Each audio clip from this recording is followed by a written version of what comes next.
Well,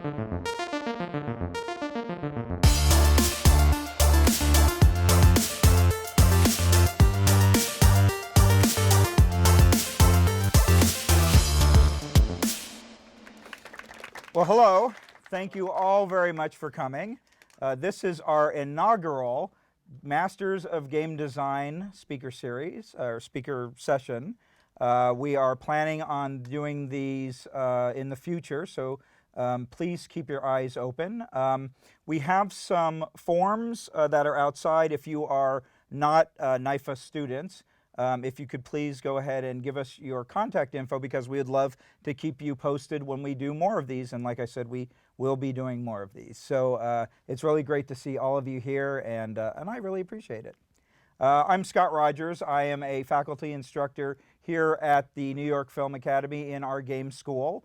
And we're going to kick this off. So I'm going to take out my glasses here, and I'm going to read my little pre-prepared. There were slides to all this, but that didn't quite work out. But that's okay. Use your imaginations.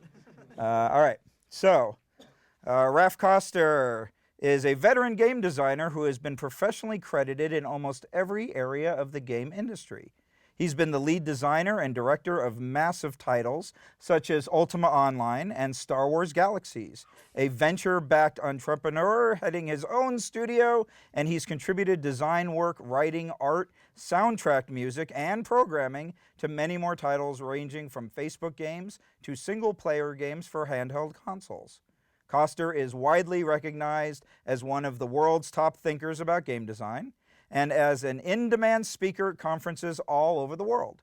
His book, A Theory of Fun for Game Design, is one of the undisputed classics in the games field. It is good.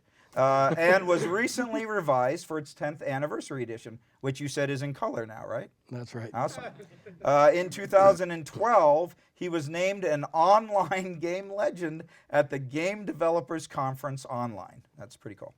Please join me in welcoming our guest and a master of game design, Raph Koster.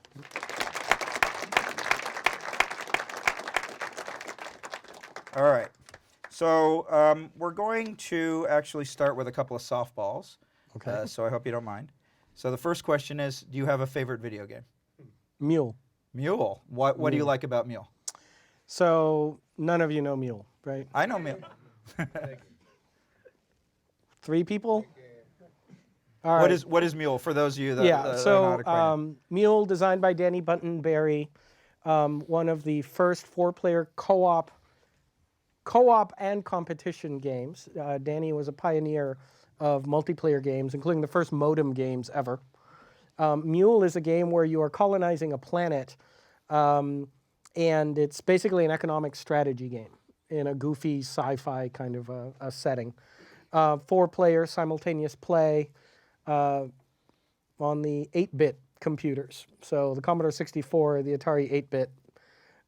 Somehow the entire game fit in like 16K, which, considering it offered things like live auction markets and other such features, is pretty astonishing. One of the most amazingly well-balanced games you'll ever see, and particularly notable, not just... among other things, you got to go on YouTube and just search m.u.l.e music, because it has one of the greatest video game songs ever. Anybody who's played the game can already hear it in their head going, anyway. It also, though, it's a game about colonization where you come in and you're trying to build up this colony and you're competing to be the first colonist. But it's possible for everybody to lose the game. If you're too cutthroat and win, but the colony can't establish itself as viable, you all lose.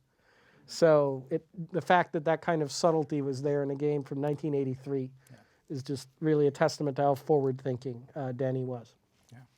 Yeah, it's a great game. I played it later in life, not when it first came out, but yeah, it's a really great and very forward-thinking for its time, right? So, so obviously you play games. You've been playing games for a while, right? When did you first start playing games? On a Pong console from Sears. Me too. Did you have the one where you could flick it and make it a hockey player? Yeah. Yeah. Yeah, which still meant a black and white bar. Right? I mean, yeah, I think the difference between hockey, basketball, and soccer was the size of the goal. Right. Yeah. And how many bars moved at once, Right. Pretty basic stuff, yeah.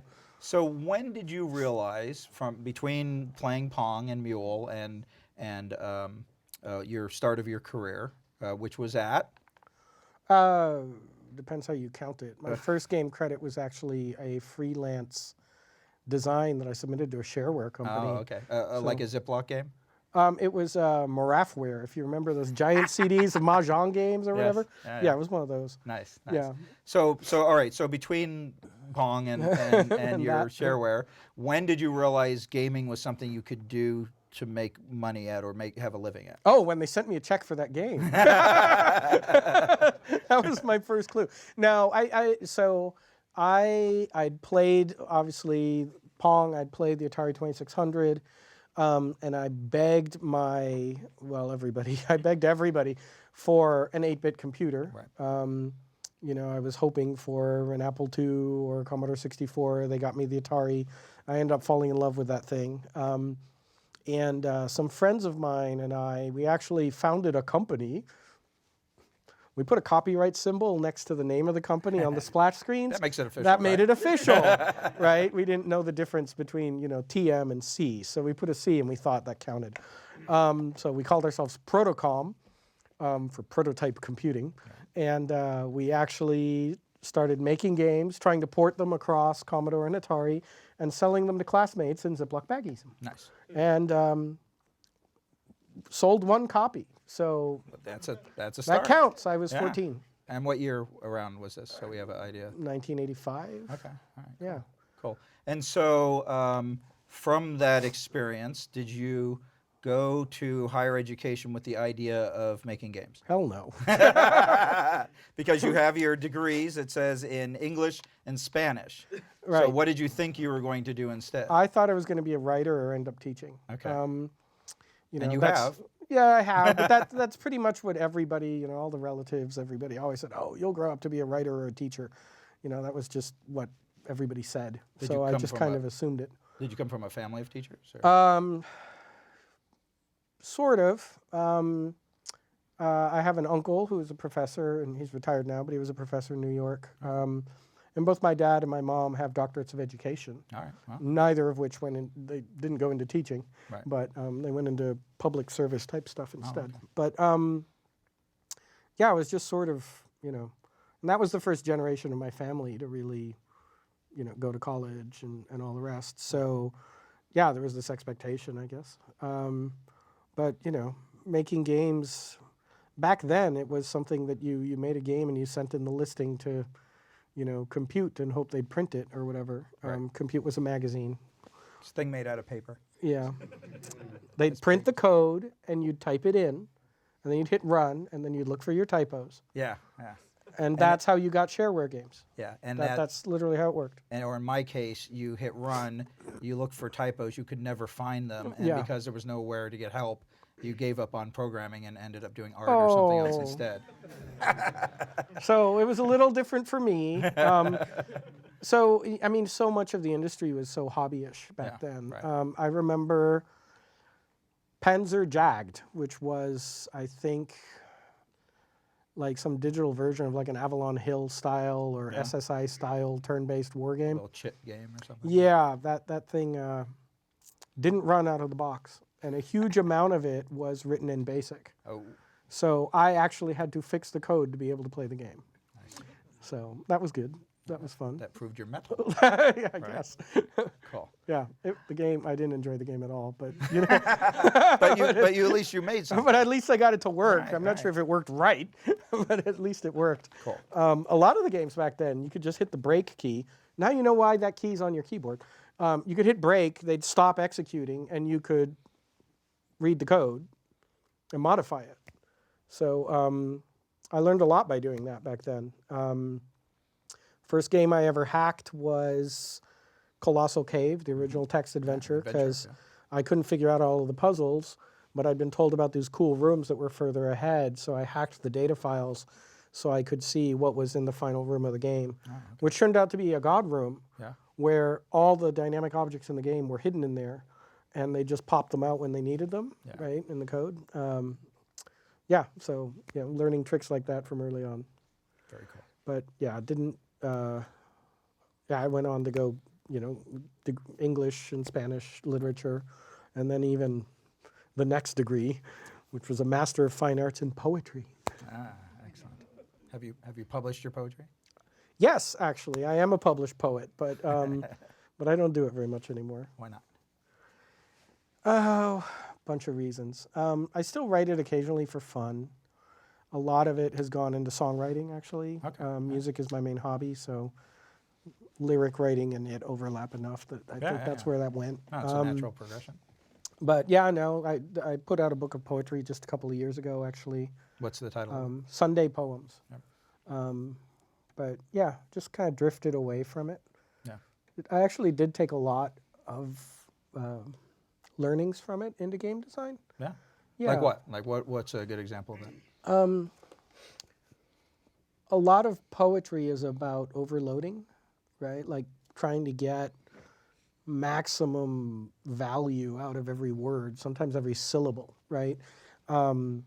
It's also about, you end up thinking about things like, well, if I break the line here versus breaking it there, the empty space means something, right? So it just really forces you to be super detail oriented, right? Like every word, sometimes every letter matters if you're playing with alliteration or assonance or anything like that. And so that's definitely one thing I learned, a sort of an economy and elegance, right? Like if you're trying to write a sonnet, you've got these really tight boxes to work in, and you can't just, you can, but you try not to break out of the box. You try to work inside the canvas that was given you. And I find that just crazy useful for game design, that kind of discipline, right? I'll often prototype I've got this game design kit, tabletop kit, right? It just has, random different kinds of card decks and all kinds of random wooden bits and bobs and whatever. And I'll just go over, grab 3 random things out of the giant pile and say, this is my box. This is what I have to work with. It's a great exercise, right? Yeah. And it's very similar to, getting a book of poetic forms and saying, all right, today I write a villanelle, tomorrow I write a sonnet. Excellent. Yeah. No, So that's it's great. It's practice. Right? When was the last time you did that? Which? Oh, the grabbing the 3 things out of the box and making something. Or did you do that? It was only a couple of weeks ago. Oh, okay. Yeah. And when you were working on your earlier titles, was that, like, when did you have that realization of that connection between the poetry and the game design? Well, much, much, much later. When I started out, I sucked. I was terrible, right? I remember starting a game project and getting all excited about what it was going to be and spending a month on making the title screen for it and never making the game, right? Like, Got caught up in the weeds. Yeah, and that kind of thing happens a lot, I think, to people who just get started, right? They don't see past the surface. Right. So what do you do then to break that kind of behavior? Well, now I start with my core loops and I start with my initial mechanics. Okay. And title screens go last. Isn't that usually the writing? Well, a lot of the stuff that I do on my own doesn't have a lot of writing to it. Right, okay. So it depends. For larger projects, no, the writing isn't last. Not if the game is going to be good, I think. Yeah.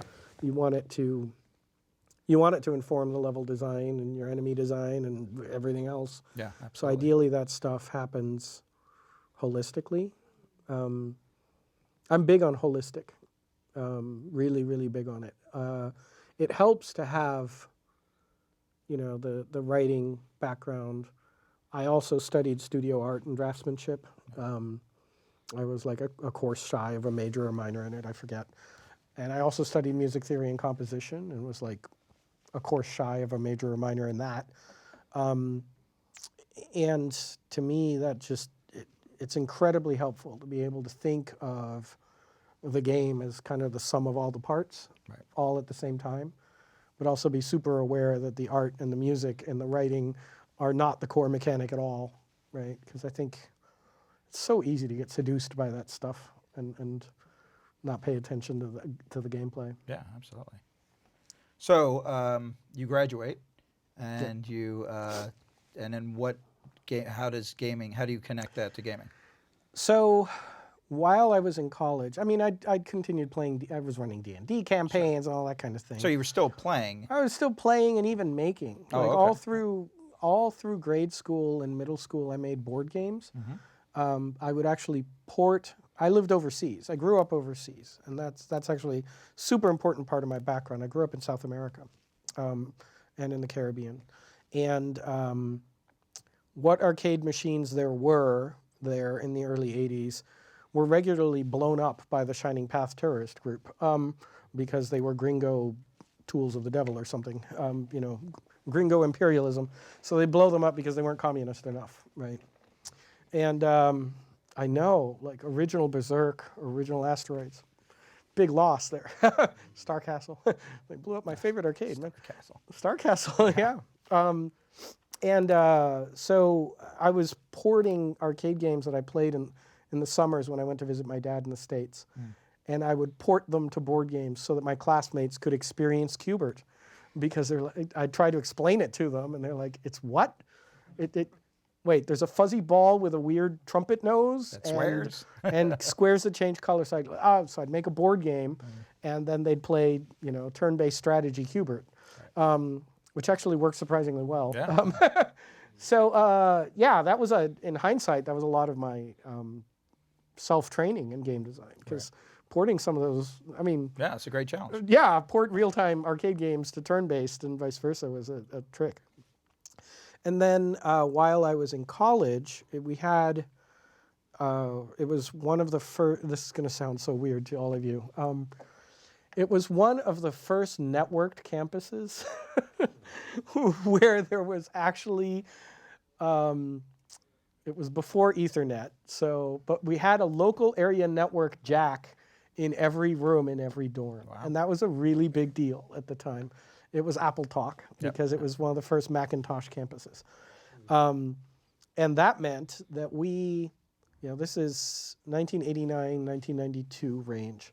That meant that we were all online all the time, hanging out in online chat rooms, talking with each other. We all had email, and we were all emailing back and forth.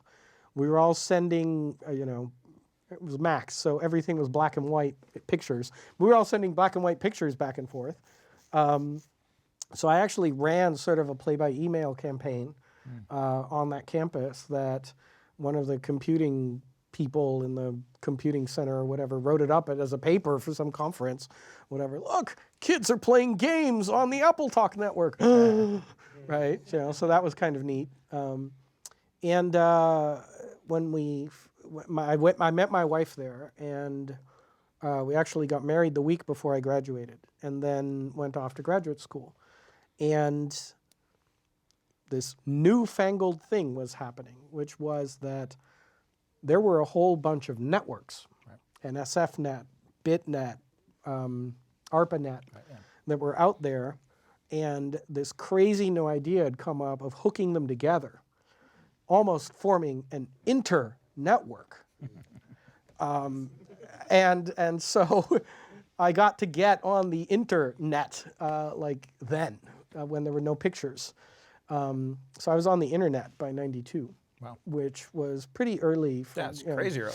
Not that early. It had been around in earlier forms. I mean, if you're not working in government or think tanks. Right. Then, so while I was in grad school, we had an account on a Vax timeshare mainframe. That was how everybody used email. Yeah. And that thing sucked. It was so bad. You can't even appreciate how bad it is because you literally don't have a point of reference. Like if I say, well, it's sort of like opening a DOS or terminal window, only 100 times worse. Like that's a decent starting point. Vax was just awful. So we had that, and to stay in touch with our friends back, we had a bunch of friends who hadn't graduated yet. Well, the campuses had just gotten connected. And you actually had to you couldn't send an email to them by saying, to friend@campus.edu. We actually had to send the emails by saying to friend@campus.edu via bitnet gateway at pennstate.edu via nsfnet gateway at georgiatech.edu. So you actually had to give it all of the routing so it would hop across the networks. That didn't last long, thank God, but I still remember having to do that. Wow. You still remember the address?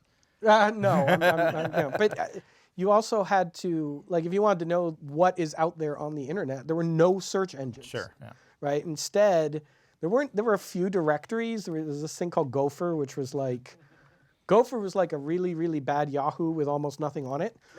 And there were sort of search things, but if you set up a search, trying to remember what they were called. There was Archie, and there was another, but it was command line, and you'd say Archie file name, and then you'd set it off, and it might tell you in a day whether or not it found something. Yeah. Because what it was doing was actually hitting all the sites and going through the FTP directories on every site to see if it found a matching file name.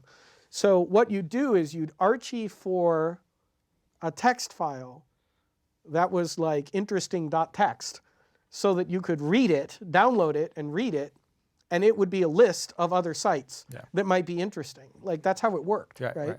That and Usenet, which today is Google Groups because Google ate it, but used to be the discussion forums for all the internet.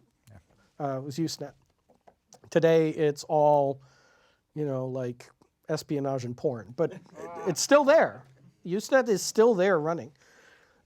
So yeah, hung out on Usenet and stayed in touch with our friends, and they said, hey, believe it or not, we found this cool thing. We can sort of play D&D together after all, just online. Right. And it's like, oh, what is it? Is it like talk?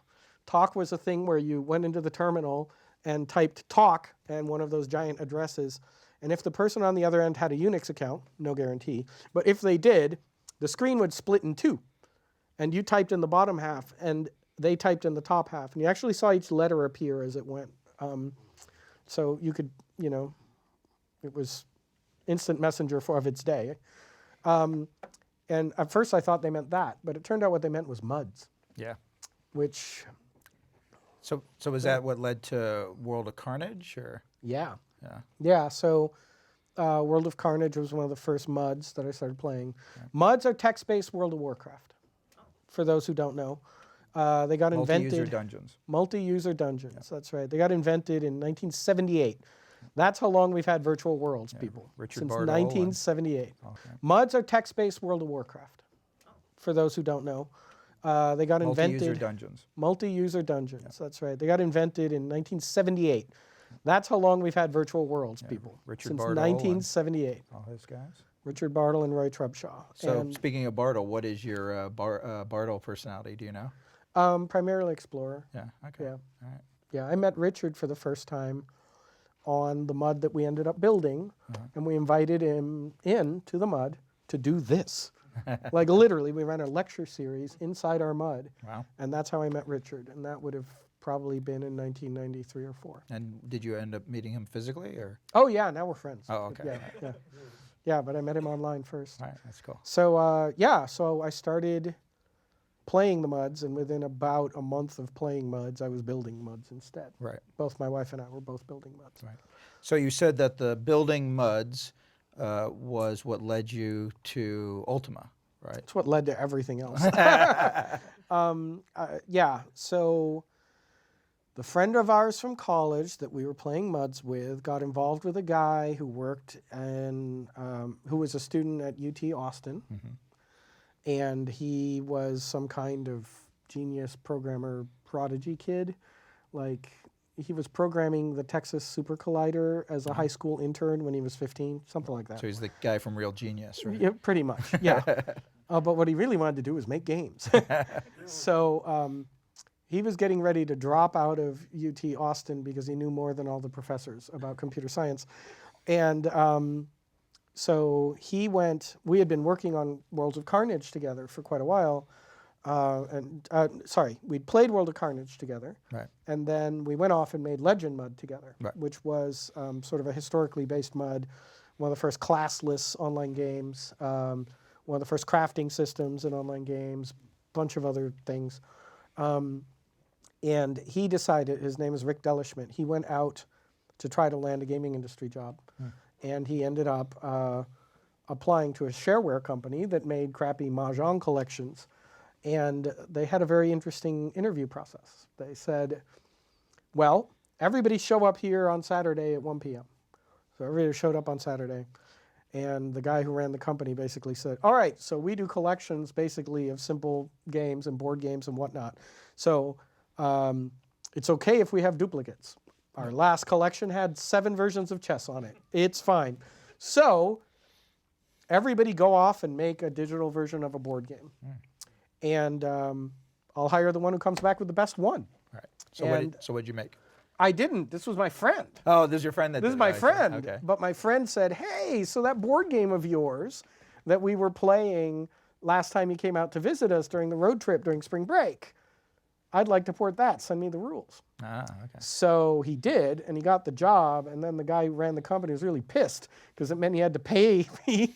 He was like, well, I didn't expect to get a game that belonged to somebody, so I get, here, have $250 and go away. I was like, can I have royalties? And I got the first of many no's on that question in my career. No royalties for that one. If anybody ever finds Nexus.exe on a Morathware shareware collection, please let me know, because my only copy of it is corrupt. And that was technically my very first video game credit. Awesome.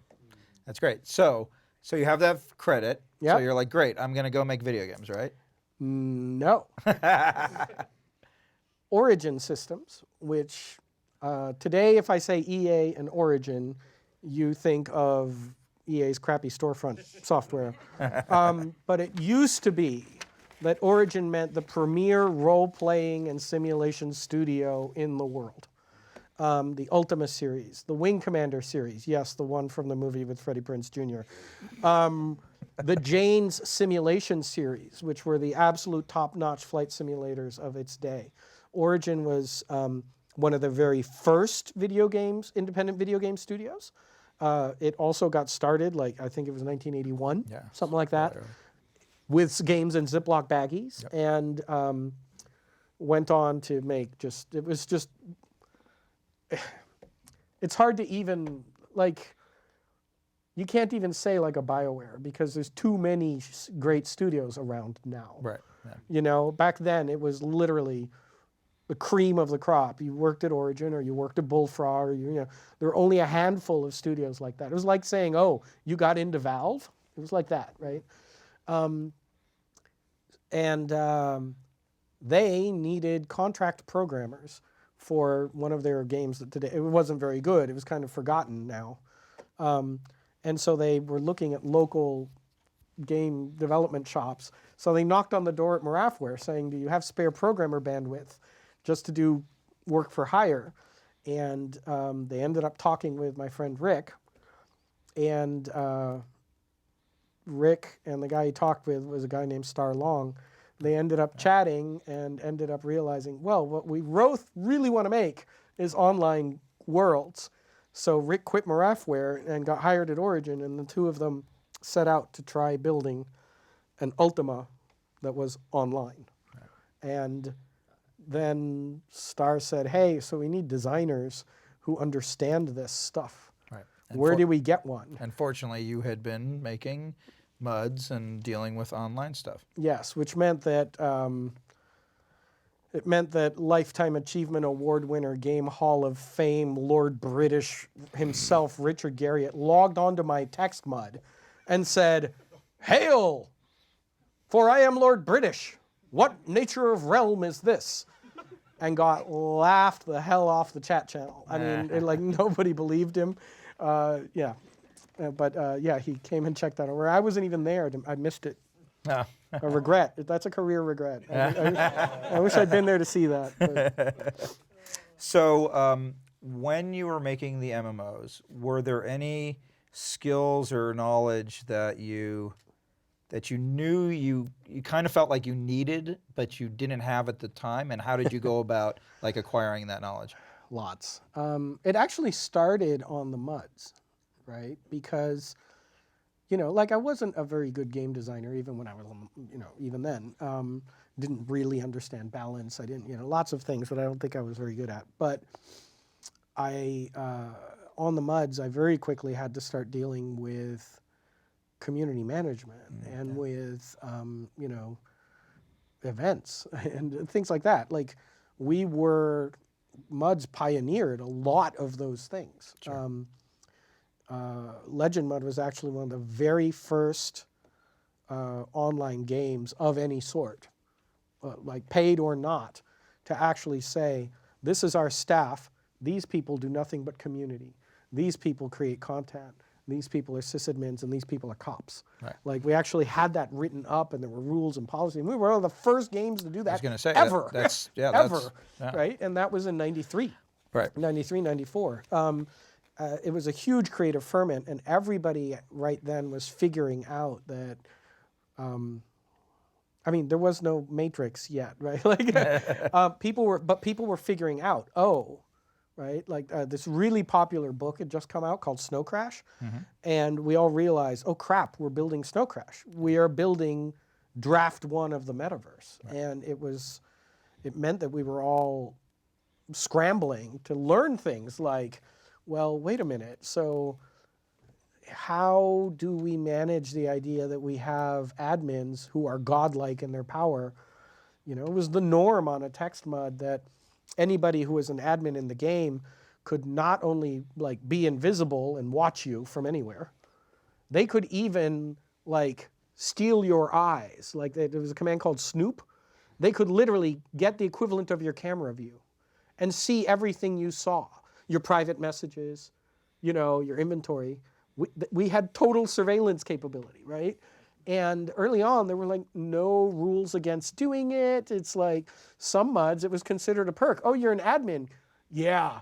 All right. So the ones who are always having cyber sex are those two over there, right? Like that kind of thing was culturally the norm. And so, we started setting up rules like, no, you can't do that. That's an invasion of privacy. That concept was like, privacy online? Right? Like that was weird. And it eventually led to the really crazy concept that maybe players had rights, which was absolutely bizarre and weird at the time. The prevailing internet culture in general was totally libertarian. So all of that was going into the mix, and then it got dramatically worse once we were making Ultima Online. Like none of you have played UO, right? A couple? Okay. The world has changed so much, it's hard to get across what that moment was like. I'll give you an example. Here's my UO, because I was a beta tester. Okay, So awesome. I signed up for UO. I said, this is awesome, this idea, because I had played a few MUDs on like AOL and stuff like that, right? So I went on there, and the what UO advertised was you could do anything, and you could be anything. And I said, great, I'm going to run a bar. And so I went, and I'm like, well, where do I find a bar, right? So I found an empty building that actually had a bar in it.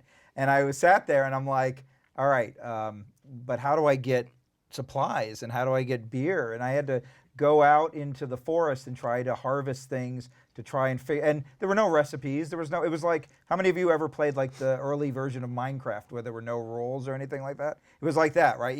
There was no way to find out. So I had to talk to people. But the problem was every time I left the building, somebody would knife me to death and take all my stuff. Yes. And so then I would crawl back to my bar, and then like people were in there. I'm like, hey, welcome to my bar. And usually they'd ignore me, or they would say, what are you doing here? Get out. This is my bar. And to be honest, I ended up, after the end of the beta test, I never played it again. Played it again, yeah. So that was my UO experience. That's a pretty common UO experience, actually. Yeah, so when we did UO, I used to know these numbers off the top of my head. When we did UO, the typical computer, many of them didn't have CD drives. Lots of games were still being shipped on floppies. Yeah. which kind of put a cap on the size of them, right? I mean, we were at a place where the big games would come on up to 10 floppies. Right. It was ridiculous. The box Yeah, was the so Wing heavy. Commanders right? and all yeah, those, yeah. right. The box was so heavy with all these floppies. But that meant sloshing it was a around in good game. Yeah, it had because so it many was so big, yeah, right? Yeah. So much money, or so much for your money. Yeah, you were really like buying a hard drive that held 100 megabytes was pretty expensive. Yeah. Like hundreds of dollars to get a few hundred meg. Forget about gigs, no gigs, right? Just megs. There were computers out there that ran at hundreds of megahertz, but most of them only ran at dozens of megahertz. There were no 3D video cards.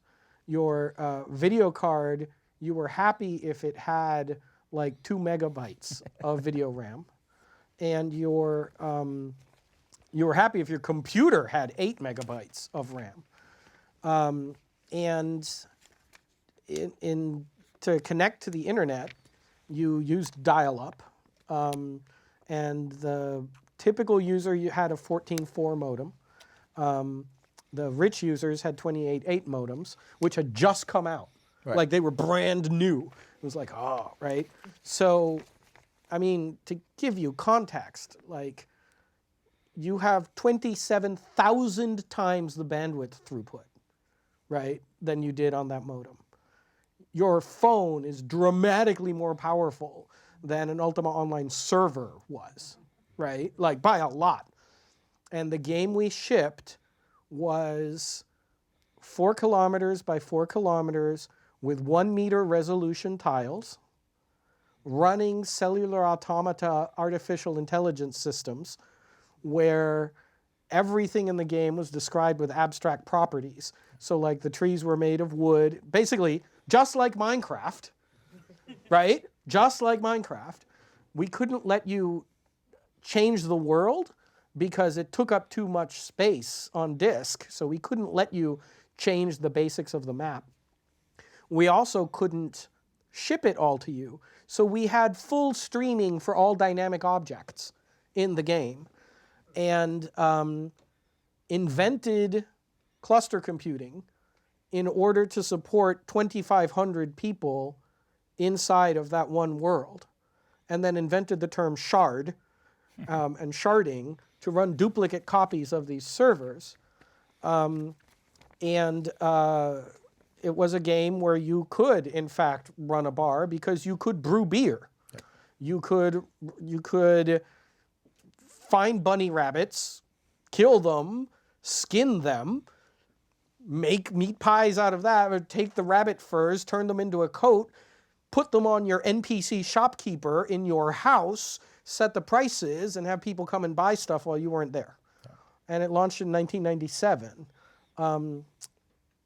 And it also allowed anybody to kill anyone at any time, outside of cities. Usually me. So, I mean, it's when you play World of Warcraft, like, it's not an exaggeration to say it has 1/10 of the features and depth of UO. UO was absolutely crazy. Like, WoW is about killing, pretty much. Yeah. Like, UO was, oh, you want to be a bard? Yeah. Go for it. Yeah. There was a Shakespeare company on tour inside of UO, right? I mean, it was like that. It was just like a complete alternate world. That was our mission statement, was we're going to build an alternate fantasy world and simulate everything we can. So yeah, we had to learn everything. Economics in particular, because we really screwed that up. So what, to this day, surprises you about the Ultimate Online community? Well, for one thing, it's still there. Yeah. Yeah, that's pretty amazing. It's the game is now 21 years old of continuous operation. Still profitable. I've been told off the record that it's made $1 billion. Wow. It was also the first subscription fee game, by the way. Flat subscription fee. It was the first game with game time cards and codes that you could buy to get game time. So when you walk into Target and you see all of those cards, yeah, we had to invent that because it didn't exist. The way in which we developed the little code things, we needed to randomize them. We couldn't come up with a good enough randomizer. So the randomizer was literally our executive producer had to sit and wiggle his mouse. And that was the way we generated the random seeds for the codes. We invented so much stuff. It was mostly because we didn't know what was impossible. We just went ahead and did it anyway. Right. You just had a need. Yeah, and the average age on the filled it. team was 25. Yeah. Like, we were all kids. Right. The youngest people were 17, like the two youngest programmers on the team. Yeah. First major online game with housing, crafting. Like today, you've all heard the term sandbox?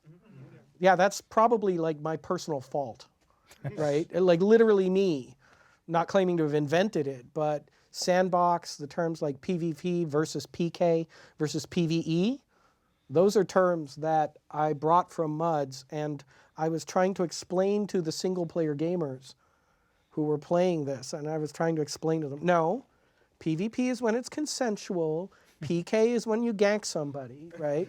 Like, you know, guild wars, right? Yeah.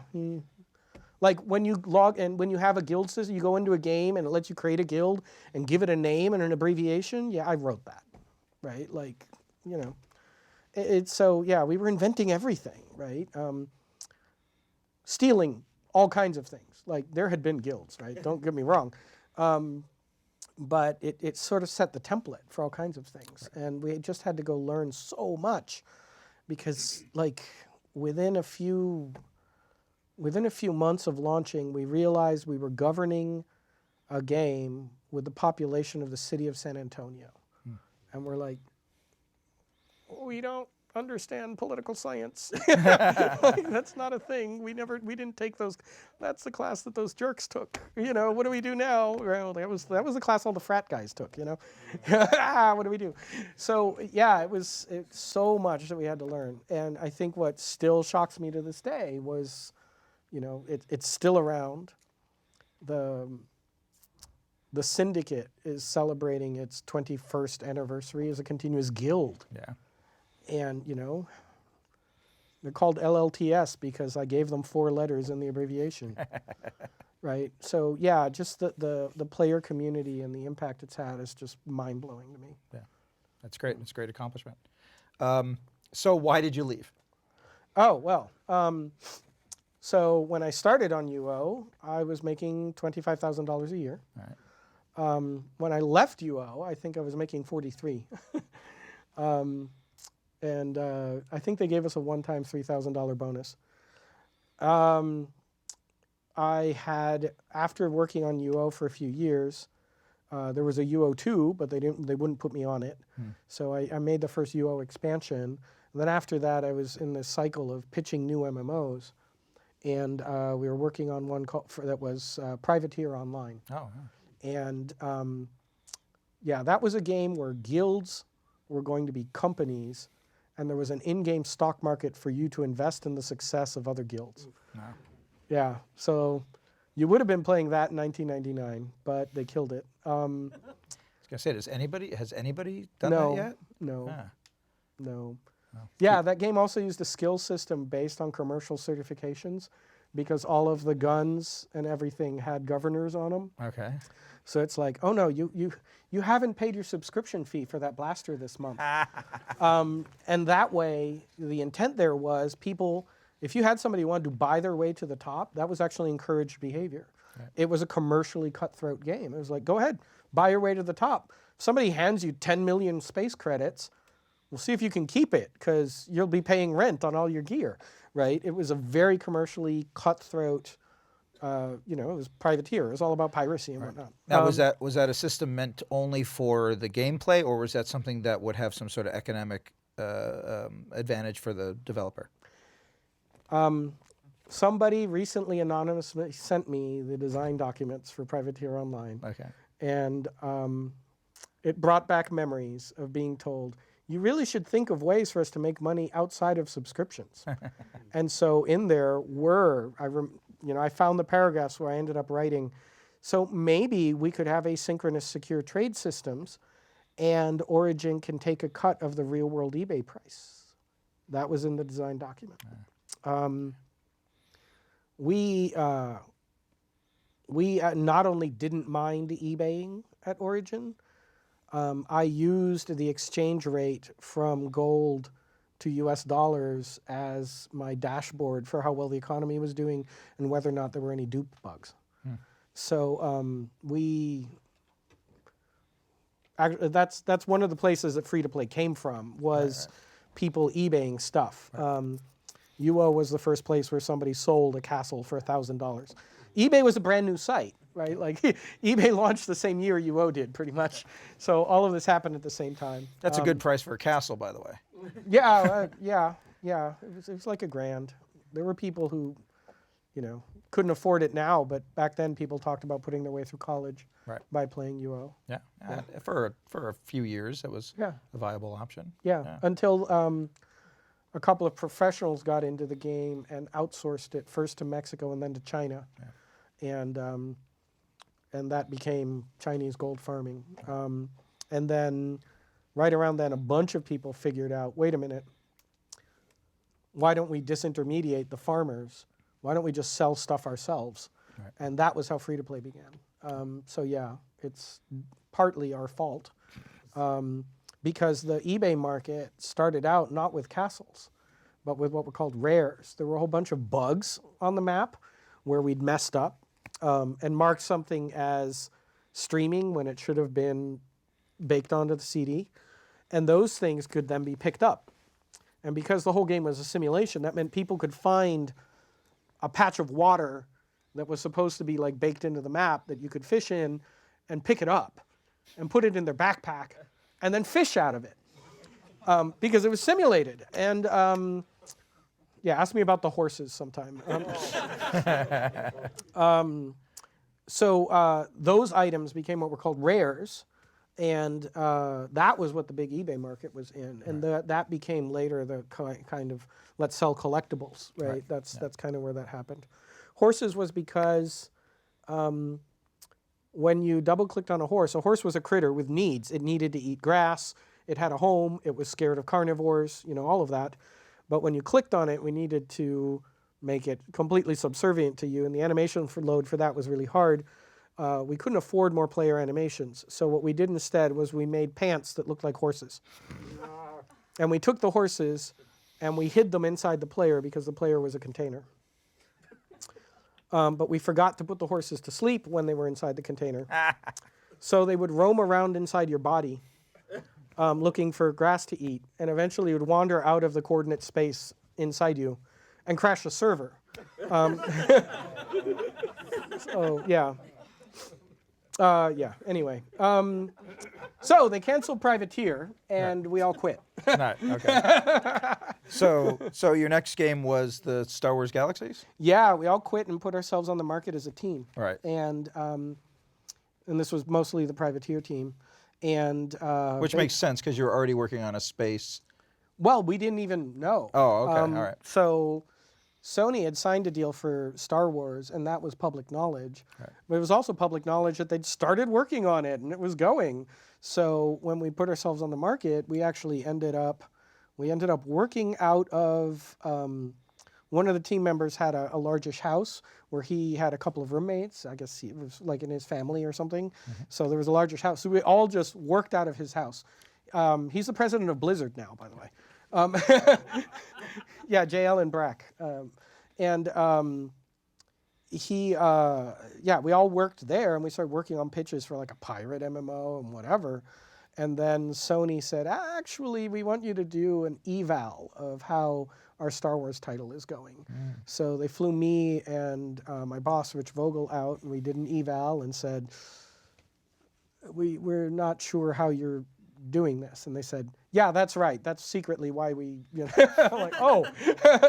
So it was politically just horrendous, actually, because they basically decapitated the design leadership in San Diego, moved the bulk of the programming and design, all of that moved to Austin, but they kept the art team in San Diego, so now we were doing split development, and the entire game got rebooted, that meant when it was rebooted, I guess, obviously LucasArts knew, but they thought that the game had been going swimmingly for a year. Instead, a year was flushed away, and they actually didn't think it had been going swimmingly. They were suspicious that it wasn't going well. So they actually ended up welcoming the reboot, but it meant that all of a sudden our deadline was absolutely insane.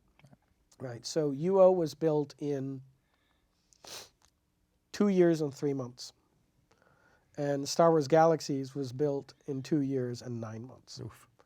Which Exponentially bigger environment and Star Wars Galaxies had 10 planets, each of which was 16 kilometers on a side at 1 meter resolution. It did not do terrain level cellular simulation. Instead, every planet was generated from fixed random seeds procedurally using a patented Photoshop layer-like system of stacking many layers of different procedural generators that became masks for one another so that you could perfectly replicate scenes from the movie using a tool that it was sort of like using Substance, or it was like building your entire game with SpeedTree. It's like using Substance to build all the maps. And we had to do that because shipping the 10 planets would have been 4 gigabytes of disk space. And there was no way to physically ship 4 gigabytes. Like nobody had DVD drives yet. Yeah. So we had to ship on a CD or 2. So instead, we invented this technology so that each planet fit in about 30K of text. Wow. Because you just send down the rules. And so that was cool. Yeah. But yeah, exponentially bigger, right? So like that meant each one of the 10 planets was massively larger than all of UO. Yeah. And because it was all procedural terrain, we could actually throw new procedural rules on the fly. So you could blow craters in it, you could flatten areas, you could build buildings on it. So we were able to do things that we hadn't been able to do in UO. So in Star Wars Galaxies, which closed like 9 years ago now. So if I say that in this game, some of you probably played Star Wars Old Republic. Okay, so think a Star Wars game, but a Star Wars game where you might be out somewhere in the deserts of Tatooine and Imperials might literally build a base, like a large base, like 200 meter by 200 meter base with freaking turrets and everything on it. It would automatically flatten the area. They'd move in. They'd actively defend it. And when you came with your rebels, which might include tamed rancors and land speeders and whatever, you came after them, players who were playing the Imperial faction could call airstrikes on you or summon AT-STs as pets that could blast you. And after you cleared them out, you could found a player city there, hold elections for mayor, build a spaceport, a theater, a bank, a hospital, and set the local tax rules and laws and even the PvP rules for the area, right? Like it was a game where you could do that. Right. And people don't believe me these days. I'm like, no, really, that happened, like that kind of thing was in there. I remember the first time I attended a player-run beauty pageant. And there were bands on tour, beauty pageants. We were with a second game on Earth to do character customization with 3D morph targets. And I was really pissed off when, I forget which one it was. It was one of the Elder Scrolls games. I was really pissed off when they beat us to market by like that much. And ours was way better. Like way better. We had build, like you could be fat, you could be skinny, all of that stuff that you take for granted. It was all in there. Yeah, that was pretty robust. Yeah, and yeah. So that was Galaxies. So was there anything IP related that you created that ended up in another, like a book or a movie or something like that? Yeah. Actually, if you saw Solo, there's a couple of mentions, like the instrument that... Alacor. Yeah, we had that instrument. And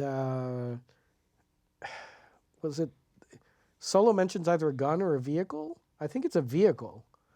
And it was a Galaxy's original... The one that the Ghost is based on from Rebels? Yeah, I forget the name of it. Yeah, because the one he says he has during the Sabacc game is the one from Rebels, but I didn't know. No, there's another one that he mentions at some point that just in passing. Oh, right? I see. Okay. And it's like, oh, that was one we invented for galaxies. Nice. There's also countless Bothans died to get us this information. Nobody knew what a Bothan looked like. They'd been in the comics, but the visuals of them were never pinned down. So every appearance of them was different. Right. So we got to define the official canon version of what a Bothan looked like. Did they originally look like a camel or something? Or? You know, there were lizard ones, there were Right, camel yeah, ones, there were, you know, we ended up with something sort of half camel, half dog. Right. Yeah. But yeah, so we got to define that. All right. And all kinds of random things. We had to invent so many like weapon names and gun names and whatever.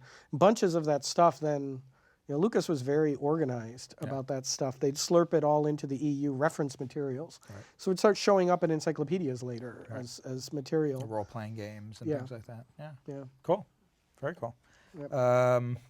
Any funny stories from Star Wars? Yeah. So while we were designing the game, Phantom Menace came out, which will forever be the fourth movie. Damn it. Right. But episode 1 came out. And apart from, you know, the reaction of horror when we encountered Gungans for the first time, you know, there was, you know, we had to weave in stuff from that. Sure. And Attack of the Clones was happening, it was in production. Right. But they were incredibly secretive about it. And we're like, but the movie's going to come out before the game does. So we had to have that stuff in the game. Right. Right? So we had to, you know, basically sign our souls away, I don't know how many ways. And they hand-couriered CDs that had production imagery from the movies, but they not only encrypted all of it, but took every file name, mangled it, and then changed the extensions so that they wouldn't open if you didn't know exactly what they were originally. So you had your dial-a-pirate, and you had to... And then they gave us a code book with a list. So that it's like, okay, so doc is actually a movie. And here's what you have to do to be able to see it. So that was fun. Yeah. And then in Galaxies, we had a PvP faction system where you could join the Rebels or the Imperials. And there was, you know, I don't know if any of you ever go to Comic-Con or whatever and have encountered the 501st Legion. Yep. Yeah, so this is Stormtrooper role players. So, you know, a lot of demand for that.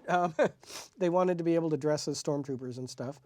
And we had been informed that all Stormtroopers were clones. And we could not tell the public. And so I had to go out on the forums and patiently explain over and over again, no, we're not going to let players play Stormtroopers for reasons. You can steal their armor and dress up in it. And then the Imperials would say, I'm not going to kill a Stormtrooper and take his armor. I'm an Imperial. I believe in the cause. And I'm like, that's creepy. They're sort of Nazis, dude. But, you know... So they threatened to picket our office. Oh.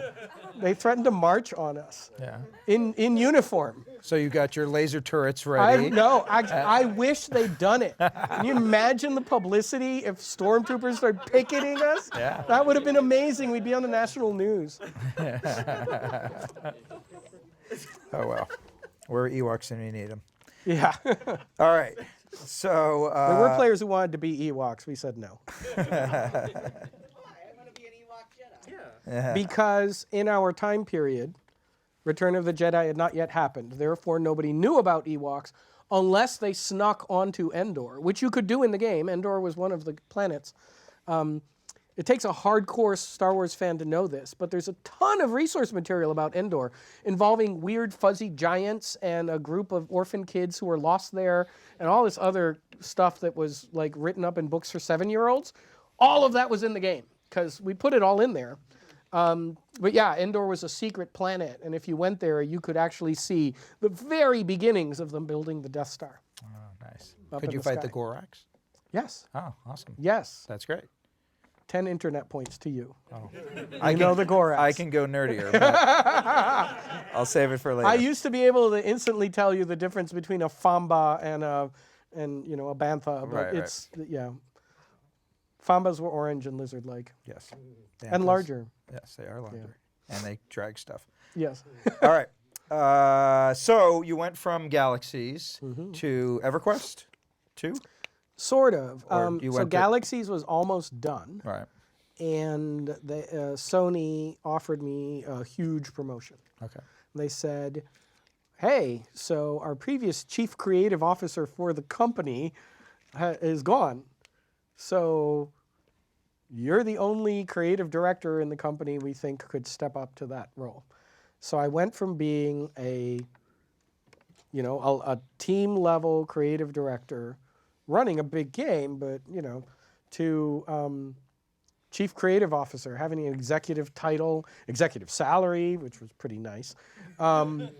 Especially when they paid it to me before I relocated from Austin, where cost of living was half of San Diego. So we banked every other paycheck. That was great. It only lasted 6 months. But yeah, so I ended up, I stayed for about 6 months post-ship to basically finish some promised features, player cities, player vehicles, a couple of other things. And then I relocated to San Diego to be CCO. And as CCO, I touched EverQuest. But I touched more EverQuest 2 than EverQuest. But EverQuest, Untold Legends, Champions of Norath, PlanetSide, I forget. There were a lot of games.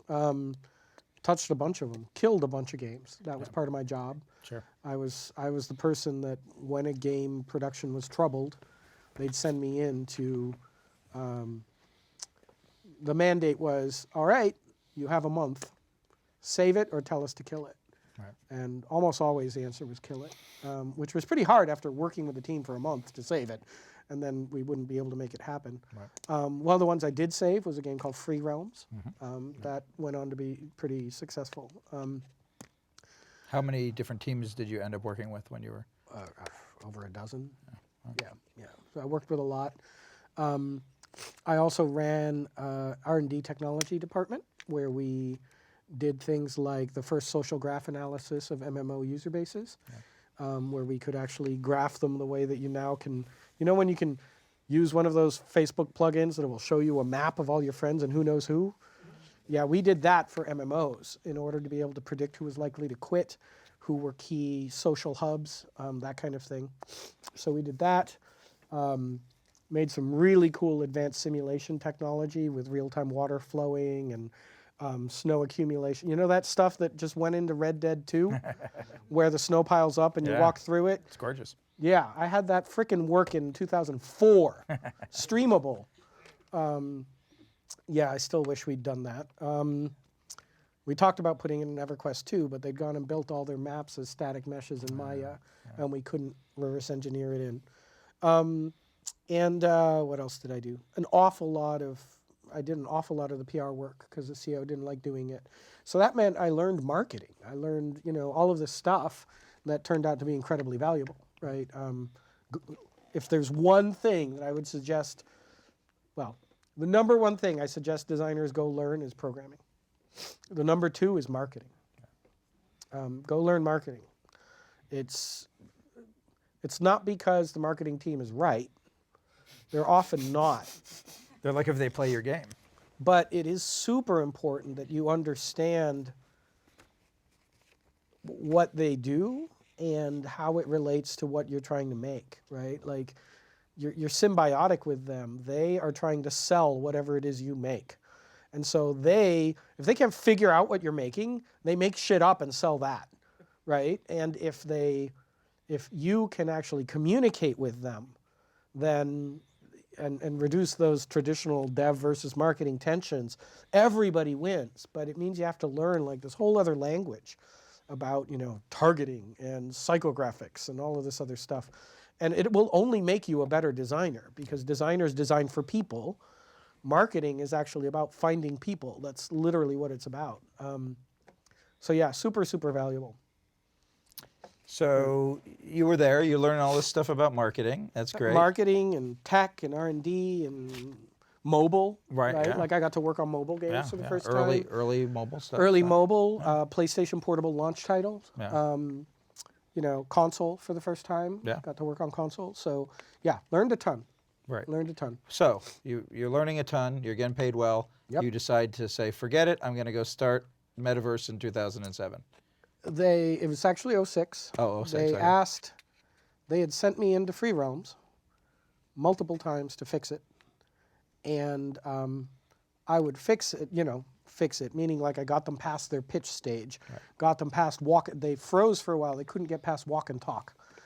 So I went in and was like, all right, this is going to sound impossible because you've been in a mode where you're not making progress, but we are going to have multi-user walk and talk in 2 weeks. Right? We got walk and talk in 2 weeks. Team got back on track, was seeing progress, right? Like that kind of thing. So I'd gone in there to mentor this team multiple times over the course of a year. Right. And then, but they still had, they had some challenges. They needed to replace some key staff, stuff like that. And I ended up doing like a press tour of some sort. And I came back and basically got told, well, we're because your R&D group has saved Free Realms bacon in a couple of ways, they're so good, we're just folding them into that. So your R&D group, which is the part of your job that you love, is gone. Sorry. Yeah. I'm like, oh. And so, therefore, is the speculative future games that you were ideating. Those are gone, too. Oh. And we really need somebody to direct Free Realms, which is the CEO's pet game. And I was like, that's not going to work. Right? I knew, he and I are friends, but there can only be one captain, and he was it on that game. Like, there's no question. And, they basically said, no, we want it to be your game. So go in, fire the team leadership you've just mentored for a year, and then take over. Yeah. And I said, I don't want to do that. Right. And they said, well, we don't really have anything else for you to do. I said, in that case, let me out of my contract. Because it just so happens you've been sending me on all these PR tours to Silicon Valley, and I've met all of these venture capitalists, and they've been calling me wondering if I want money. So that's how I ended up doing MetaPlace. MetaPlace, nice. So, so the platform, you were trying to develop this platform for everybody, the democratization of virtual worlds. Yep. But it closed up by 2010. That's right. MetaPlace was the back end for Ready Player One. Right. It was the Oasis. So it was a generic virtual world server that didn't know or care what kind of game it ran. Instead, it configured itself into an MMORPG or Tetris at boot when it booted up on the server side based off of text file configuration files, believe it or not, because it used the game grammar stuff as an organizing principle, the notion that games are just built out of verbs and objects. So there's a set of text files defined the objects, the verbs, etc. If you've worked in Unity, you kind of get some of the idea. So the server configured itself that way. And then those same the same tags, it was tags like HTML, were the network protocol. And so anybody could write a client for it. And when you connected, the client also didn't know what kind of game was on the other end. So it would get sent down what we called a style sheet, just like CSS. It would get sent down things like, okay, map this key to sending back this command. There are 20 kinds of objects. Here's a list of URLs where their appearances are. Here's how to map them, right? Everything was streamed or defined remotely. So the client was like, I think our first clients were 40K. They were minuscule. And you could log in and play Tetris or Missile Command or an RPG or stream YouTube videos through the virtual world watch Obama give a speech in Ghana. That was one of the events we did. Have live concerts like Fortnite, only you could actually talk to the musician and they talked back because it was in real time. Yeah, so we built that. And at peak, there were 70,000 different virtual worlds running on a network. And you could walk from Tetris into Missile Command. And from there to the concert. Because everything was connected with a common currency, common identity, common reputation system, a proto-Twitter, achievement system, a bunch of other things. So yeah, it was the back end for building Ready Player One. And it was client agnostic, so you could build clients for any device. It sounds great. But what Sounds great. But what we happened? Built it, and turns out nobody actually wanted the metaverse. Like nobody came. Like 70,000 people came, but it wasn't enough for us to make money. We didn't solve the problem of making money, and we were running out of money, and the market had crashed, and virtual worlds weren't hot anymore. Everybody's saying, "Who needs virtual worlds? Like, who cares about that? It's all about Facebook games." So one of our competitors actually had decided that we were winning, so they quit virtual worlds and went and sold themselves to Zynga and made Farmville. And that turned out to be the right thing to do. So we took the platform for Ready Player One and made farming games with it. And we're profitable overnight. Yeah. Like overnight. Yeah. So it was such a powerful platform that we were able to launch games like one a month at a very high quality bar. Right. I still get fan mail for them. Which And is these were weird. things like Island Life and My Island Vineyard. Life and My Vineyard. Yeah. And My Vineyard was the most popular one. It millions of users. Probably my second most popular game. Really? Actually. Yeah. My most popular would be the trivia game that you play at Buffalo Wild Wings. But yeah, jackpot trivia. And as soon as people saw that we were shipping games at that bar one a month, there was an instant bidding war for us, and sold the company to basically Disney. Right. Who then did what Disney does best, which Yeah, is to I run ended up- companies into the ground. Yeah, I ended up working at Disney for several years, where I I basically did like internal creative consulting. Right. So really light touch, like, hey, so there's this game that needs advice on how to handle upsells and microtransactions. Can you go help this weird game that's making toys? Yeah. So I'd go help Disney Infinity figure out how to make money. Yeah, there's this game with harmonics where you're conducting an orchestra, Fantasia, and it doesn't feel like you're conducting. Right. Can you get on the phone with them? You know, stuff like that. Yeah. I did 43 separate pitches for games while at Disney played them, and I had 0 green lights. What was the one you wish you could have made? Oh, there were a bunch. I pitched one that was a city builder with dragons, and Disney said, dragons aren't cool or interesting. Nobody wants to play a game about dragons. And so, Dragon City came out like 2 months later and cleaned up. I was like, instead, they literally assigned me to make a game based on a fountain. They said, please adapt the World of Color light show into a video game. I worked on that for like a year trying to crack that nut. I did not really succeed. I had a great pitch for it at the end, and Disney can be very political. This is a horrible story. Great. Okay. Let's hear it. Particularly if it's about finally Disney. figure out a way to. I was. My task was to make it a game that would go on Facebook. So that meant it had to be for the adult Disney fan, which most of Disney.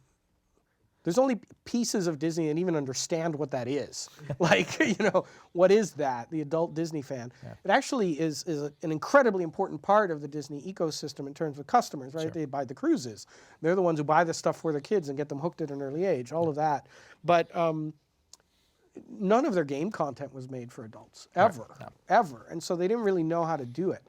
And I ended up coming up with this great, almost ARG-like fiction about a Disney animator who'd been there early on during like the Bambi and Lady of the Tramp period who disappeared on opening day of Disneyland.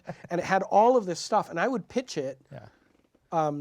I went to the archives, memorized everything, got, every scrap of history. So when I pitched this as if it were real. Right. And everybody who heard it thought it was true, right? That, wow, this, and I said, yeah, but here's the killer. You remember the boiler renovations they were doing down in the basement of Building 2? Oh, yeah. We found the storyboards for the movie he was pitching. We have the storyboards for this thing he was doing called The Crow Queen, based on Welsh mythology. So I'm going to adapt that. And I'd say, by the way, everything I told you was a lie. And they'd go, oh my God, because it was, it was great for like, I probably just broke an NDA, but whatever. It was for the adult fan, right? Like Disney memorabilia and history and ARGs, and then there'd be a game tied to that. So I was super excited about it because it had taken me a year to crack that nut. And I'm going to pitch to Bob Iger personally. Right, which I'd had to do before, but this was for all the marbles, basically. Did you bring a tiger with you? I did not, but I'd been told that story, right? Do they know that story? I've been told it too. Now this is the famous story about the Imagineer Joe Rohde, who built the Animal Kingdom, and it was Michael Eisner at the time said, animals aren't cool. Why should we build a theme park based on animals? And so Rohde had a meeting. And about halfway through the meeting, he brings in this like Siberian tiger. It was a Bengal tiger. Oh, Bengal tiger, right. And everybody, like I heard this story from a guy who was in the meeting, and he said everybody like backed up, and you could smell the tiger, and it was like this thing, and it just sat there, but it just kind of like was looking at everybody like it was going to eat it. And Eisner went, animals are cool, all right, let's do it.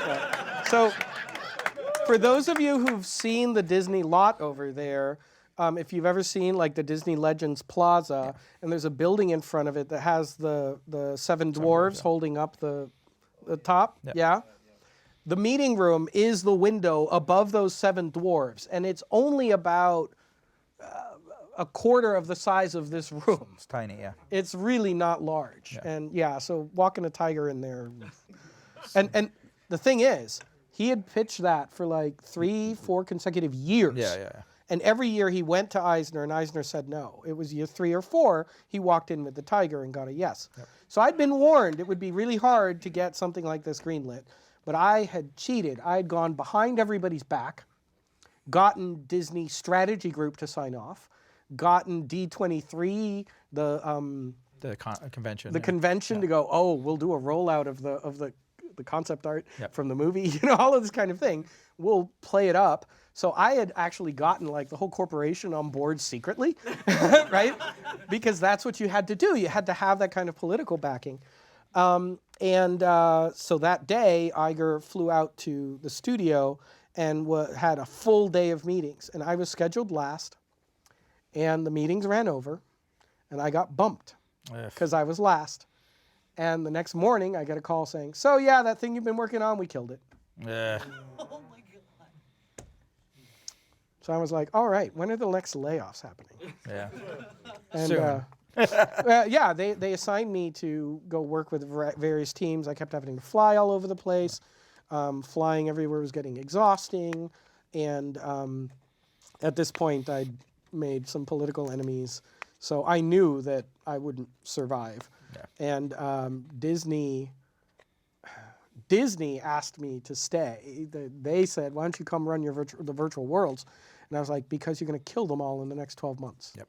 And they're like, no, we won't. In fact, we're using your cool Ready Player One engine to port Club Penguin over to iOS. Yeah. It's like, yes, you are. And I know exactly how well that's going. They did actually do that. But actually, this is an object lesson for you guys. Learn multiple languages. Part of the problem with that was that Club Penguin was developed in Kelowna in British Columbia, and everybody there only knew Flash AS2 because that's what Club Penguin was built on, which meant they couldn't localize it, they couldn't take it international, so Disney was not getting its money out of it. When mobile happened, it was ported to MetaPlace, which rendered that entire studio obsolete. And they did not like that. And they really didn't like it when the iOS version launched and took half the user base overnight. So they killed it and began trying to port the whole thing to Unity, which they never made it, and then the whole thing died.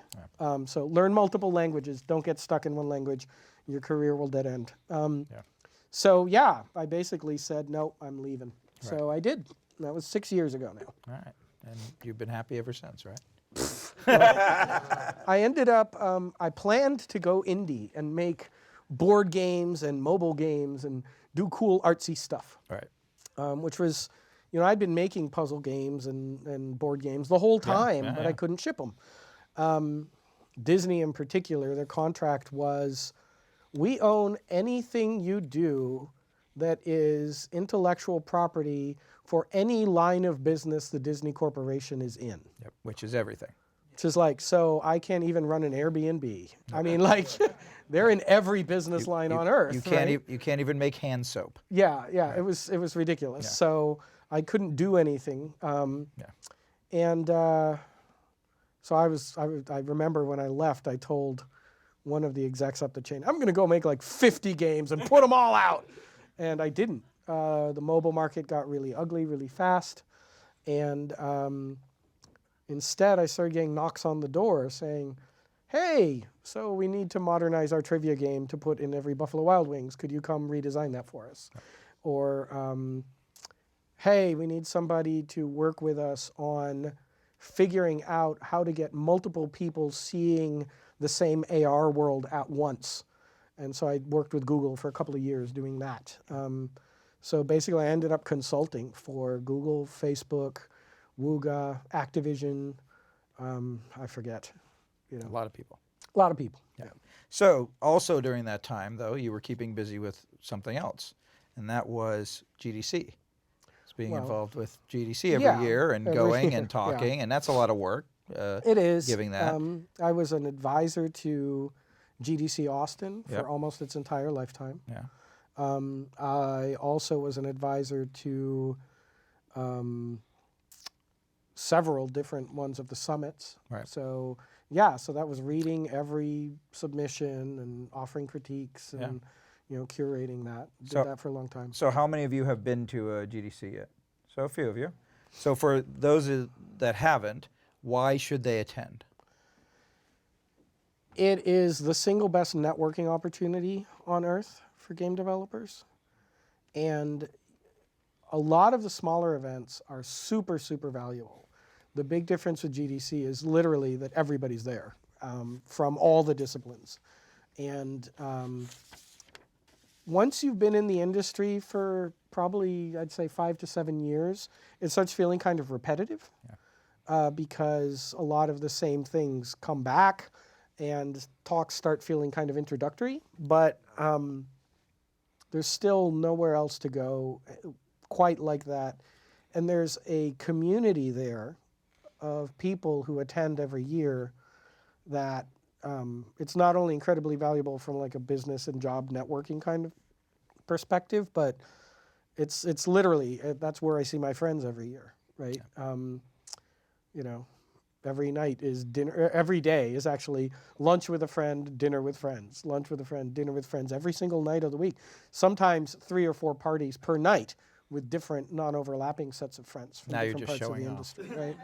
Well, I don't get invited to that many parties. a lot of them are just like, hey, the old mud folks are going to do dinner Thursday night. Oh, okay, but I've also got the speakers party. Sure, yeah. And, or the... It's communities, right? It's community. It's the gaming community, right? Not just the industry, but the community. The other really, because everybody's there, GDC is also this amazing opportunity to form your own communities. Right.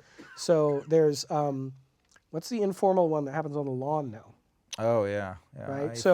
A bunch of the indies who didn't feel served by the commercial emphasis of GDC just start running their own event. Right. That's an open event on the lawn in the Yerba Buena Gardens, and you can just show up, put your name in a hat, and you get a speaking slot. Yeah. And it's great. Yeah. It's really good. Yeah, it is good. Even back in the MUD days, we used to show up 2 days early and run a MUD development conference for 2 days before GDC started, because There were no online game or virtual world talks at main GDC at all. Right. And the people who showed up to that were the developers of Ultima Online, EverQuest, Asheron's Call, Lineage, Dark Ages, Habbo Hotel, RuneScape, you know? Yeah, yeah. Like, what Everybody. you know of MMOs today happened at those dinners, right? Oh, that's cool. So, yeah. All right, so I was looking at some stuff about you online, Uh-oh. and nothing too scandalous, but I did find something that our mutual friend Mike Sellers wrote that he calls Koster's Law. Yeah. And it says the quality of role-playing is inversely proportional to the number of people playing. So does that mean that fewer is better or bigger is better? Fewer is better. Fewer is better. For roleplay. Okay. And why? Because roleplay is about building a consensus reality. Yeah. And as we all know, you've all done team exercises. The larger the team, the harder consensus is. Right. And that includes for realities as much as for anything else. Right. So, yeah, I mean, there's a reason why role players gravitate back to tabletop with a group of 5 or 6 friends, right? So do you think that that is a valid model to build into digital role-playing experiences? Absolutely. Yeah. And it's been done several times. There was Neverwinter Nights was really popular. That was essentially a DM in a box sort of product. There have been, even to this day, like my daughter uses Discord for an online roleplay group, right? Like, you know, and it's a group of like 6 or 8, something like that. And there's tons of that stuff out there. Sure. Not so much in World of Warcraft. It's like, you know, because there's just a lot of pressures against it. Yeah. Too easy to get bumped out of character or whatever. Yeah. So tied into that is your blogging. Yeah. You've been blogging since 1998. Actually, longer. Even longer, okay. Yeah, the oldest articles on that site are from 1996. Okay, all right. So you've been doing it a while. Yeah. So do you have any advice to anyone who wants to start a video game blog nowadays? Keep up with it, which I haven't been doing lately. At peak, I was doing 2 or 3 articles a day. Wow. But these days, those kinds of things turn into tweets. Yeah, you have to keep up with it. A lot of it is about building steady traffic. Yeah. Have a real point of view, super important. Offer value. I mean, I think that's the biggest thing. I actually think that's the biggest thing that people don't understand necessarily about networking. Networking is about offering value, not meeting people who can help you, but reaching out to help people. The more you reach out to help people, the more it comes back. Whereas if you just go looking for help, you know, it doesn't work very well. Right.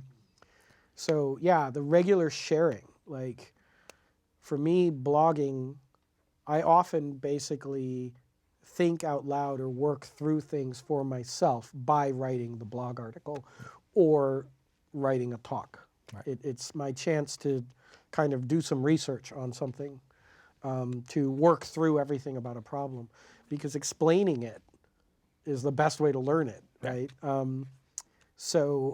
think I just told some of you guys that today. Yeah. So offer value is really the biggest advice I can give. Okay, so they go to your website, raphkoster.com, and they see all those articles that you've been writing since 1996. Yep. Which one should they start with first? There's a menu at the top, and the leftmost item on the menu is blog. And if you click that, there's a pull down that says recommended posts. 1995 to 2015, recommended posts 2015 to now. All right, so they should just follow your lead. Yeah, that's the easiest way to do it. That will still be about 100 articles, I'm afraid. 100 articles and talks and whatnot. I've done over 70 from scratch unique hour-long lectures for things like this, about topics ranging from social networking techniques to monetization and free-to-play to... That one had a lot of slides. Yeah. With a lot of graphs that I didn't quite Slides, understand. graphs, some of them are super crunchy designs, some of them are business, some of them are about narrative structures, some of them are, here's what you should know about graph theory and apply into game design. So yeah, it's all over the map, but that, like I said, that's how I learn things. And I forget how many hundreds of thousands of words are on the blog, but it's hundreds of thousands. It's pretty impressive. I recently did a selected essays that was just the postmortems of Ultima Online, Privateer, actually the MUDs, of Legend MUD, Ultima Online, Privateer, Star Wars, and Metaplace. Just that. Right. And it was 700 pages long. Available at a fine bookstore near you. Well, yeah, let's talk about your book real quick, A Theory of Fun for Game Design. Yeah. Why did you decide to write it? I just made Star Wars Galaxies, and an awful lot of people said it wasn't very fun. Yeah. And so you were responding to that, or Yeah. you were... I was like, you know what? I slaved away on this game. I crunched like mad. I never felt like I was in control, right? Like, it always felt like it was spinning out of control.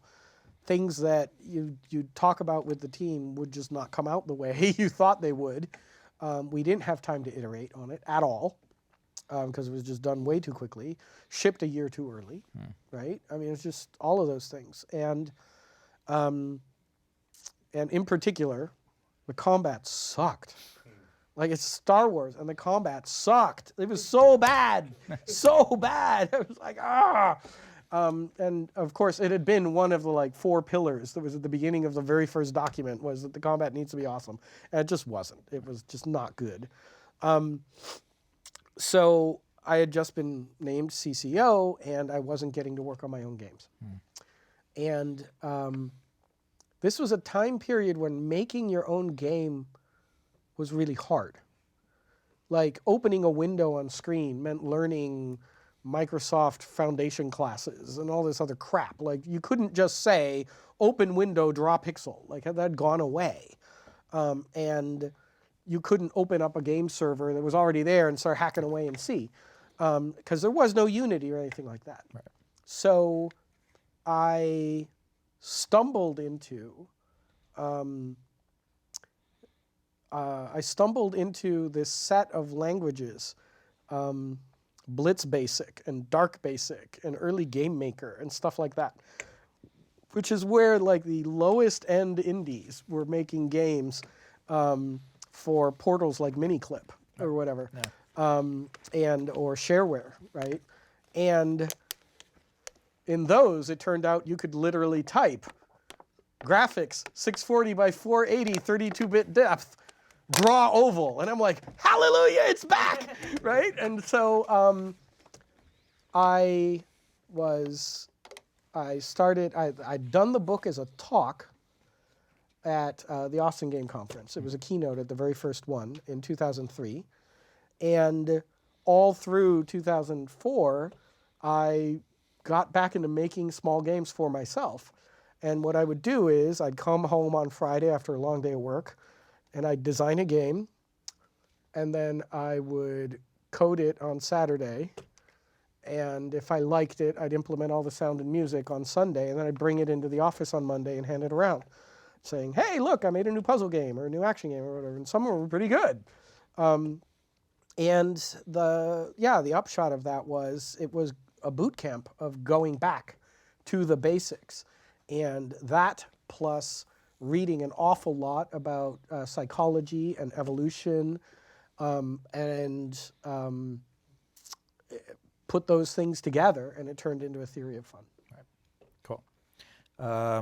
So your 10th anniversary of the book came out? Yeah, it came out back in 04. Or 4, right?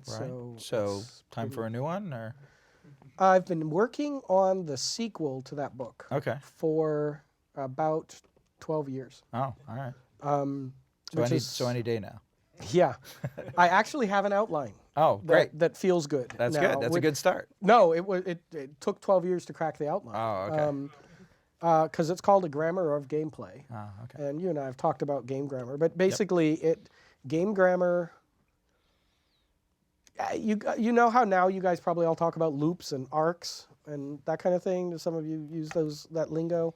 Or, what are the verbs? Or, all of that stuff. In 04, there was like very little of that. So the thing I started on right after Theory of Fun was trying to arrive at the formal language for what games are.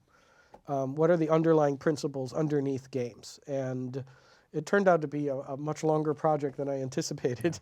The publisher thought they were getting that book in '05. They were wrong. Like, that publisher doesn't even exist anymore, right? That's how wrong they were. But yeah, so I've been working on trying to arrive at things like a notation system to describe game designs in a way that isn't document, Right. but instead is something equivalent to music notation, so that it can be transmitted and the people on the other end, they can interpret, but they can't screw it up, right? Yeah. I always say building a game off of a design document is a lot like filming a movie off the director's commentary. It's all about what you think you wanted, you know? It's like, well, this scene is intended to do this. Right. Okay, I'll go implement that, right? And as you know, Doesn't always work. Doesn't always work. Right. So, yeah. All right, so the last time we bumped into each other was at the Tabletop Network That's right. conference in last June. Yep. And you were working on tabletop games. You were making some card games and board games. Yep. What's going on with that? They're out there in the hands of various publishers who are evaluating them. There's actually like... Anything they should be looking forward to, or? None of them have said yes yet, but several of them are... several publishers were looking to pick. You know, there's like 3 out there that may very well get picked up. Right. You know, we actually have... We basically have, it's not formal offers, but we have like 2 or 3 publishers who have already said, we would take this. Sure. And we ended up deciding to go for bigger publishers. Right. So, got to get the better distribution. Yeah, exactly. So kind of engaged in that dance right now. So why that direction? So game design, I mean, I do all these other things around games, right? But the game design piece, the systems game design piece, is still the part that is the least understood by anybody, the hardest, and it's the place where it feels to me like there's the most unexplored territory, right? Like, one of the things about studying writing or whatever is that it gives you a very different frame of reference for what the quality bar is for video game stories, right? Like, you know, once you've studied literature, then you go read video game stories and you're like, okay. We can do better. We can do better. And that's changing really fast. Oh, yeah, It's amazing how much it's changed in the last 5 years. But frankly, everything prior to about 5 years ago is actively embarrassing pretty much, right? Like most of it. I mean, there's shining exceptions here and there, but, you know. And the thing is, we know what kinds of effects that writing has achieved, right? Like, writing in part turned this nation against slavery. Sure. Right? Yeah. Thanks to a novel, right? You know, writing has led to all kinds of massive cultural impacts. And I almost take it for granted that at some point we'll get a story that good inside of a video game. But it's not going to be because it was written in a video game. Right. It's going to be in large part because we're leveraging writing, which has thousands of years worth of stuff in it. The same is true for like a huge amount of the impact of games today. You look at something like Journey, and a huge amount of it is in cinematography. Right. Well, guess what? We're at a film academy. Cinematography is a thing. You can go learn it. And yeah, you can use it inside games, but it's not really the molten core, right? And I feel that way about everything outside of game system design. Game system design is the molten core. That's the thing. It's not in any movies. It's not in any novels. It's not in any dances. You can't find it in a poem, you know, not generally available on Top 40. That is the thing that's unique, right? And so that's why it fascinates me, because, you know, it's like, okay, well, like I've had music on TV. I've written stories that have been published. You know, whatever. I've had art published in books. But what is the thing that there's no place else to do it, and that is unique and has all this unexplored space in it? To me, it's the system design at the heart of it. And tabletop is the purest way to do that, right? I mean, it's the purest way. And the fastest, too. And the fastest. I can do it without having to mess around with explaining anything to anybody, right? Because that's the hard part, is explaining. So yeah, so that's why I enjoy doing it. And to me, game design is game design. Yeah. Like if I'm designing trivia, tabletop, or sport, it's all game design. Right. Yeah. All right. So do we have a little time for some questions? 10 minutes. 10 minutes. All right. See, I talk a lot. Sorry. So we can maybe take 1 or 2 questions. So who has a question? Yes, you, sir. Yeah, there's a mic right back there. Take 3 steps back. There you go. 3 big steps. Yes. Hi, Raph. Thank you for coming. As a one-man game development crew, what do you suggest is the most effective way I can market my games with my limited energy? Thank you. This is going to sound horrible. Okay? You basically have 2 choices. You can make some games for the art of it and hope that there's an audience out there that stumbles across it and loves it. Or you can identify an audience that is craving something and make a game for them. And a lot of indies do choice 1. And my advice would be do choice 2. And that can sound mercenary and crass and unartistic. But the things I would say to that are there's no shame in serving a group of people and giving them something that they want. So that's first. Second, designers work with the canvas of the human mind. Design is fundamentally about other people. It's about how they interact with things. So it is fundamentally an other-centered discipline. And that is true whether it's architecture, industrial design, or games. You'll fail at all of those if you don't bear in mind real people and how they touch what you make. So there's incredible value in realizing, well, I really want to make my anime furry mecha game, but there's an audience out there that is really just looking for a wistful romance, because there's no wistful romance games. And maybe I don't understand them, but that just means that's an opportunity for me to grow as a designer and as a person. And maybe it turns out that I'm really good at that. So the crass marketing version of this is, well, identify a psychographic and find your target audience, and then, But to me, it's about seeking the connection, right? When I was in college, we used to talk very negatively in our poetry workshops about what we called me poetry. And me poetry is, you all have it in your high school notebooks, right? Yeah. It's just like, me, love it, right? And it's like, great writing connects, right? Like there has to be somebody at the other end, right? And I think the same is true of a game. And so it doesn't mean that you have to be like mercenary about it. Find an audience that you are in. Find a community that you know. Find an aggregation of people, and then find out, what is it that the world isn't giving you, and try meeting that need. And you will be rewarded with their passion in a way that you just will not believe. And it only takes, that you've probably heard that, the 1,000 true fans or whatever. It really doesn't take that many people. Your random internet forum has 1,000 people on it, right? Like 1,000 people is nothing.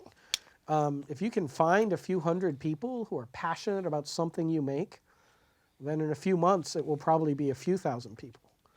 So that would be my advice, is find a way to connect. Without connection, you got jack shit. All right, one more question. This gentleman way in the back there.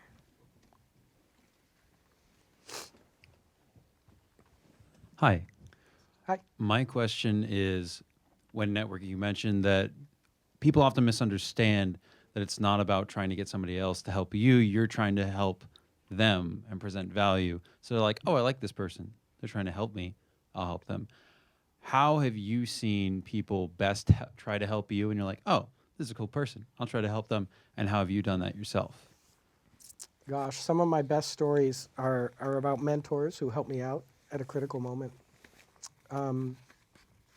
There's this guy named Gordon Walton who has been at every GDC since the first one in Chris Crawford's living room.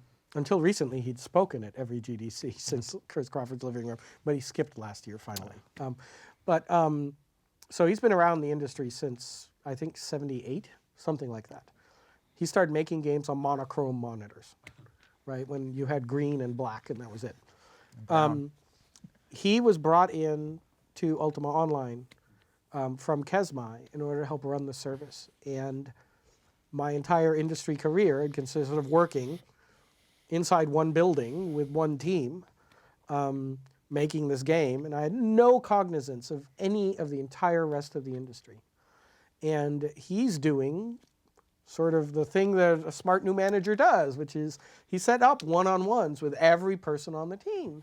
And so, you know, I walk in to meet this guy who's now my boss's boss or whatever, and I don't know what to expect. Older guy, ex-military, former drill sergeant type, you know. And he says to me, so, you know, how are you feeling? And I said, I don't know. I mean, I shipped Second Age and it did well and the game's a huge hit. I don't know. I guess I'll stay here till they let me make another game. And he was like, are you getting recruited by somebody else? And I said, no, I don't know anybody else. Like, there are other people in the industry? You're like, I don't know anybody. And he goes, do you realize what you've made? Do you realize how valuable your knowledge is? And I said, no, I don't know what you're talking about. And he said, what are you doing next week? I said, working? And he said, no, you're not. Meet me at the airport on this day. And he bought me plane tickets, and the two of us flew to Chris Crawford's house in Oregon, where Chris Crawford was holding a private game design retreat, where I met everybody. Like, oh, shit, that's Will Wright. That's Ron Gilbert. That's Tim Schafer. That's Brian Moriarty. And then, I said, what am I doing here? And he said, you belong here. And, after a day, I figured out he was right. I didn't know like a fraction of what they knew. But what he'd done was help me find a peer group. He'd helped me realize, establish my self-worth and tell me, look, just the way you think about games, the kinds of people, this is your tribe. These are the people you should be hanging out with. And, holy shit, right? I mean, come on, holy shit. Think about that, what that meant to, this kid who'd been in the industry for like 2 years and had never been to a GDC. And he's like, no, you should be like over here.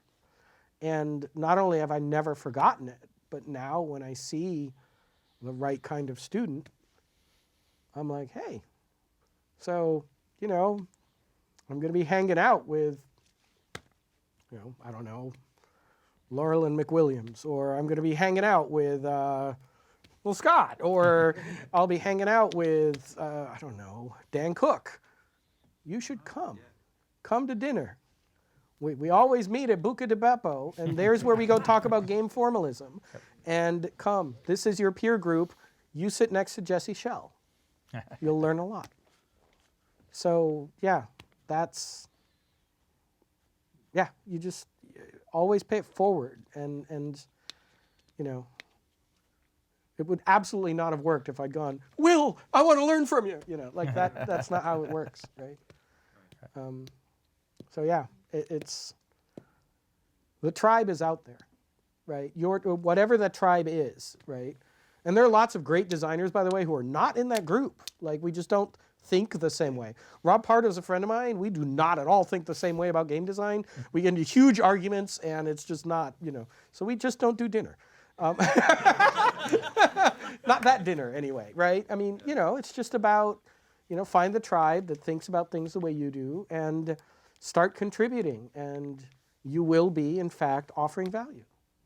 So it's about that. And it can start like right here, like right now. There's somebody in this room that's in your tribe. That's great advice. Well, I think that's a great note to end on. So let's have a big hand for our Master of Game Design, Raph Koster.